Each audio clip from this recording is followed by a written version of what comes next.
تخيلوا لو الموسيقى مش بس ألحان نسمعها لكن قوة سحرية ممكن تنقذ العالم أو تخليه يقع في إيد الشياطين. قصتنا المرة دي عن بنات أصواتهم أسلحة وموسيقاهم سحر، لكن السر الأخطر لسه مستخبي بينهم. بيبدأ الفيلم بحكاية من الماضي عن مجموعة من الشياطين بيطاردوا البشر وبيسرقوا أرواحهم وبيدوها للملك بتاعهم اللي اسمه كيما. وفي الوقت ده بتظهر 3 بطلات بيدافعوا عن البشر وبيوهبوا أصواتهم علشان يتخلصوا من الشر ده، وده بيحصل من خلال أغانيهم عن الشجاعة والأمل. وكمان موسيقتهم كانت بترجع الأرواح لأصحابها وبتوحد قلوبهم. وبيقدروا البطلات دول إنهم يخلقوا حاجز حماية لحماية البشر من الشياطين وبيسموه الهونومون. وبنعرف إن من كل جيل بيتم اختيار 3 صيادات جداد علشان يكملوا المسيرة ويحموا البشر من الشياطين. وكمان بنعرف إنهم علشان يتخلصوا من وجود الشياطين نهائيا لازم يوصلوا لحاجة اسمها الهونومون الذهبي. وبنرجع لوقتنا الحالي وبيجي دور اختيار 3 بطلات جداد لحماية البشر، وكمان يحاولوا يوصلوا للهونومون الذهبي بصوتهم وبأغانيهم. وبنعرف إن البطلات دول بيكونوا فرقة كيبوب اسمها الهانتريكس، وبيكونوا محبوبين جدا ولهم جمهور كبير. وبنشوف أول بطلة في الفرقة واللي اسمها ميرا، وبنعرف إنها مختلفة عن كل عيلتها وبتعمل حاجات مجنونة. وتاني عضوة هي زوي، مغنية راب ومؤلفة واتولدت في أمريكا، وبنعرف إنها أصغر عضو فيهم. أما التالتة والأخيرة هي رومي، وبنعرف إنها من سلالة فنية. مامتها كانت نجمة بوب مشهورة وكانت عضوة في فرقة اسمها سانلايت سيستر، بس للأسف رومي فقدت مامتها وهي صغيرة، ووقتها سيلينا المديرة بتاعتهم قررت إنها تربيها وعملت فرقة الهانتريكس مخصوص علشانها.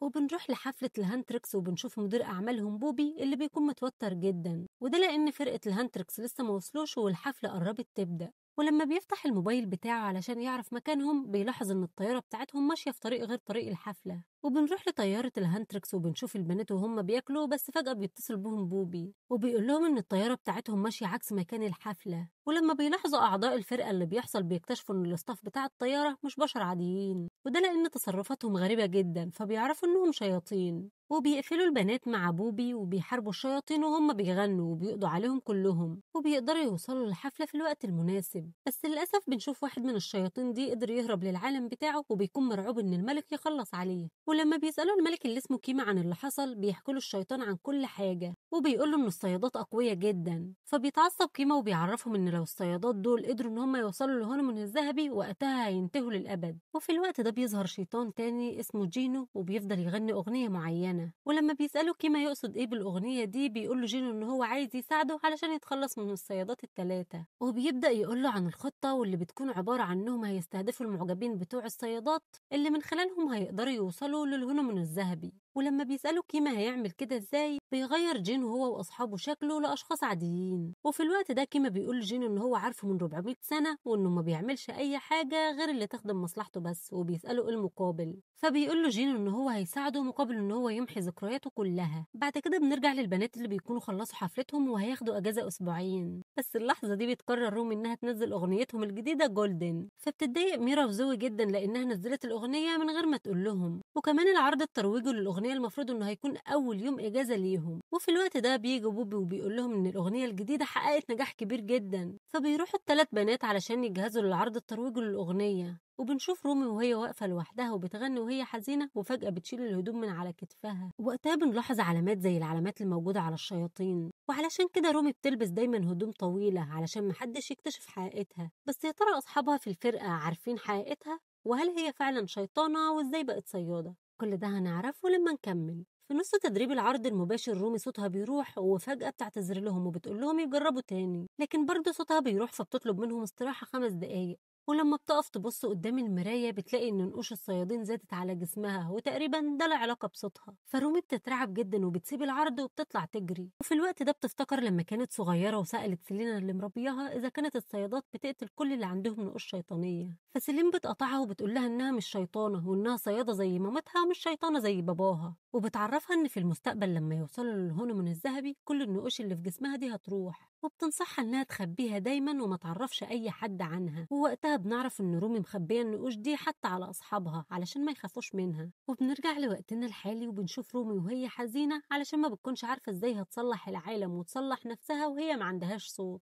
وفجأة بتصرخ جامد جدا، فبيتأثر درع الحماية اللي بيحمي البشر من عالم الشياطين. وبترجع رومي للبيت وهي حزينة، فبيطمنوها أصحابها وبيقولوا لهم إن هم يقدروا يعيدوا العرض تاني خلال أيام، وبيعرفوها إن بوبي هيقدر يظبط كل حاجة. بس فجأة بوبي بيتصل بيهم وبيقول لهم إن هو مش هيقدر يعمل أي حاجة، لأن الفانز متضايقين جدا منهم لأنهم ما جوش يغنوا في العرض الترويجي بتاع النهاردة. فبتقول رومي لأصحابها إنها مش متأكدة إذا كانت هتعرف تعيد العرض المباشر تاني لأن صوتها فيه مشكلة. فميرا وزو بيقترحوا إن هم ياخدوا استراحة، ومش مهم إنهم يفوتوا حفل توزيع الجوائز بتاع السنة دي. بس روبي بترفض لأن ده أهم عرض ليهم، وده اللي بيقوي درع الحماية طول السنة. فبيقولوا لها أصحابها إن العرض الذهبي كمان أسبوعين، وفي المدة دي يقدروا يصلحوا صوتها. وبتقترح عليهم زو إن هم يروحوا للدكتور علشان يساعدهم، وفعلا بيعملوا كده وبيروحوا للدكتور اللي بيكون شكله غريب جدا، وبيديهم حاجة تساعدها علشان ترجع صوتها، وبيسيبوه وبيمشوا. ولما بيكونوا في طريقهم للبيت بيقابلوا 5 شباب بيخبطوا فيهم وبيوقعوهم على الأرض. ورغم ان البنات بتتسحر بجمالهم، لكنهم بيتضايقوا منهم جدا لانهم ما اعتذروش وسابوهم ومشيوا. وفجأة بتسمع رومي واصحابها صوت قريب منهم، فبيروحوا يشوفوا مصدر الصوت ده، وبيشوفوا نفس الشباب اللي هم خبطوهم وهم بيغنوا. وبيعرفوا وقتها ان هم فرقة اولاد اصواتهم حلوة جدا، وده اللي لفت انتباه ناس كتير. بس المفاجأة بقى ان البنات بيلاحظوا ان فرقة الولاد دول في الواقع شياطين. فبتقرر ميرا انها تروح تقتلهم، بس رومي بتوقفها وبتقول لها انها مش هينفع تعمل اي حاجة بسبب الناس اللي واقفة.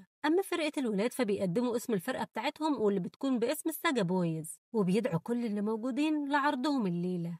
ولما بيجي الليل بنشوف فرقة الهانتريكس وهم بيلبسوا لبس صيد الشياطين، وبيفضلوا يخططوا ازاي هيقتلوا الشياطين دول، وبيوصلوا الخطة واللي بتكون عبارة عن ان اول ما الشياطين تطلع على المسرح هيهجموا عليهم، ووقتها يتخلصوا منهم. وفعلا بيروحوا علشان يعملوا كده، لكن سوء حظهم ان جينو بيشوفهم فبيقرر يكشفهم. ووقتها بيقول للجمهور ان هم عندهم ضيف مميز النهارده في وسطهم، وبيوجه الاضواء على الهانتريكس وبيطلب منهم ان هم يطلعوا معاهم على المسرح. واول ما البنات بتطلع على المسرح وبيحيوا الجمهور، الولاد بيستغلوا الفرصه وبيهربوا على حمام الرجال بسرعه. ولما البنات بيجروا وراهم بيكتشفوا ان هم دخلوا في فخ وبيتهاجموا من شياطين الميه. اما رومي فبتروح بسرعه ورا جينو القائد بتاعهم علشان تقتله. وبيفضل جينو ورومي يتخانقوا مع بعض لحد ما بتتقطع هدوم رومي، فبينصدم جينو لما بيشوف الوشوم اللي عليها وبيعرف انها نص شيطانة. وفي الوقت ده اصحاب رومي بينادوا عليها علشان تساعدهم في قتال الشياطين، لكنها ما بتكونش عارفة تروح علشان ما يشوفوش علامات الشياطين بتاعتها. فجينو بشكل غير متوقع بيربط قطعة من القماش على دراعها علشان يغطي علامات الشياطين، فبتروح بسرعة علشان تساعد اصحابها في القتال علشان يهزموا الشياطين. اما عند كيما ملك الشياطين بيكون فخور جدا من جينو على اللي عمله، لان درع الحماية على عالم البشر بدأ يتفتح ببطء وهيرجع يتغذى على الأرواح من تاني. وبنرجع لرومي وأصحابها اللي بيكونوا مرعوبين جدا لما بيشوفوا إن درع الحماية بيضعف قدامهم، وإن الشياطين بدأت تدخل لعالم البشر من تاني. وفي الوقت ده بوبي بيقول لهم إن فرقة الساجا بويز بتنتشر بشكل كبير جدا، فبتقول رومي إن هم يقدروا يهزموا فرقة الساجا بويز لو غنوا كويس في مهرجان توزيع جوائز الأيدولز. وبتطلب رومي من زوي إنها تكتب أغنية جديدة يقدروا من خلالها يكشفوا بيها فرقة الساجا بويز. وبعد كده بتدخل رومي للأوضة بتاعتها علشان تاخد الدواء اللي الدكتور اداهولها، لكنها بتكتشف ان الدواء ده مجرد عصير عنب. وفي الوقت ده بتلاحظ روما عصفور شكله غريب جدا واقف في البلكونه بتاعتها، ولما بتروح تبص عليه بتلاقي قطه شكلها غريب جدا وكانت قطه شيطانيه، فبتقرر تطلع السيف بتاعها علشان تقتلها، لكنها بتتراجع على اخر لحظه لما بتشوف ان القطه دي مش جايه تاذيها. وبتفتح القطه بقها وبتديها رساله من جينو اللي بيكون مكتوب فيها انه عايز يقابلها، فبتقرر رومي تروح تقابله علشان تقتله. وفعلا بتروح رومي وبتكون على وشك انها تقتله، وبتطلع سلاحها وبتقطع رقبته، لكنها بتتفاجئ ان ده مجرد مانيكان، وبيظهر جينو الحقيقي وبيقول لها انه كان متوقع انها تقتله فعلا، وبيطلب منها انها تهدى وبيعرفها انه عايز يتكلم معاها بخصوص النقوش اللي موجوده على جسمها. وبيبدا جينو يتريق عليها وعلى لبسها، فبتتريق رومي وبتهاجمه. ووقتها بيهددها جينو انه ممكن يقول لاصحابها انها شيطانه، بس هو مش هيعمل كده. وفي الوقت ده رومي بتنكر كلامه وبتعرفه انها صياده مش شيطانه، بس جينو ما بيصدقهاش وبيقول لها انه عارف احساس ان يكون في علامات على جسمها. فبتقول له رومي ان هو شيطان والشياطين ما بيحسوش بحاجه. وقتها جينو بيقول لها ان كل اللي الشياطين بيعملوه هو انهم بيحسوا بالعار وبالبؤس بتاعهم، وبيعرفها ان دي الطريقه اللي كيما بيتحكم فيهم بيها. وبيحسد رومي على انها مش بتسمع صوت كيما دايما في ودنها، وانه مش قادر ينسى اول مره سمع فيها صوته واللي كان من 400 سنه. وبيبدا جينو يحكي لها عن ماضيه الحزين، وانه ساب عيلته اللي كانت فقيره وكان عنده حاجه واحده بس يملكها، وهي انه يعزف مزيكا في الشارع. بس ده ما وصلوش لأي حاجة، ووقتها سمع صوت الشياطين لأول مرة وقالوا له إنه مش هيقدر يعمل حاجة لعيلته لأنه فاشل، وبيعرفوا إنه جاله عرض من كيما وبيقولوا إنه هيساعده في إنه يفضل جنب عيلته لو سمع كلامه. ومن اللحظة دي مصيره اتغير وبدأ كيما يشكر في صوته، وحياتهم كلها اتغيرت وأهله عاشوا في قصر الشيطان لحد ما جينو بدأ يشوف علامات الشياطين بدأت تنتشر في جسمه وإن الملك بيمتلكه كله. وبعد كده اتحكم عليه بعالم الشياطين كسجين لملك الشياطين للأبد. وعيلته وقتها خسرت كل حاجة وبقوا أسوأ من الأول، ومن اليوم ده وهو بيفتكر ذكرياته وإنه خذلهم. هو بيقول لها إن علامات الشياطين دي بتفكره بالعار بتاعه، عار عمره ما هيقدر يهرب منه. وبيطلب من رومي إنها تتقبل نفسها وبيقول لها إن كوش دي أكيد بتفكرها بحاجة في حياتها برضه، بس رومي بترد عليه وبتقوله إنها مش زيه. ووقتها جينو بيعرف إنها بتنكر نفسها وبيعرفها إنهم هيتقابلوا تاني، بس المرة الجاية تكون خرجت من الوهم اللي هي عايشة فيه وتتقبل نفسها. ووقتها رومي بتتعصب أكتر وبتعرفه إنه مفيش مرة جاية وبتقرر تهاجمه، فبيختفي من قدامها. بعد كده بترجع رومي لأصحابها وبيشتغلوا على أغنية جديدة.